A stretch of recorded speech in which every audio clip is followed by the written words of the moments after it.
তাহলে মিশো কি আমায় ঠকিয়ে দিল? তো চলো দেখা যাক মিশো কি আমায় সত্যিই ঠকিয়ে দিল। আরে না, এরকম কিছুই না। আমি একটা সেট অর্ডার করেছিলাম যেটার খুবই কম প্রাইসে ছিল, আর এটা ছিল একটা ব্রাইডাল সেট। তো এখানে দুটো মালা ছিল, একটা কোমর বিছা ছিল, আর একটা কানের ছিল, একটা টিকলি ছিল। তো এত সুন্দর এসছে কালারটাও। অনেককে দেখেছি যে কালারটা কেমন ফ্যাকাশে আসে, দেখেই বোঝা যায় যে কেমন ভালো না কোয়ালিটি, বাট আমারটা খুবই সুন্দর এসছে। তো দেখো, একটা বড় ছিল আর একটা ছোট ছিল। এটা ছোট, বড় ছিল, ছোটটা আগেই দেখিয়েছি।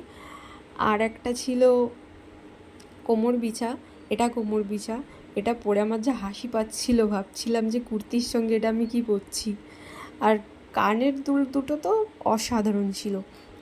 আর একটা ছিল কি টিকলি। তো তোমাদের কেমন লাগলো জানিও। টাটা।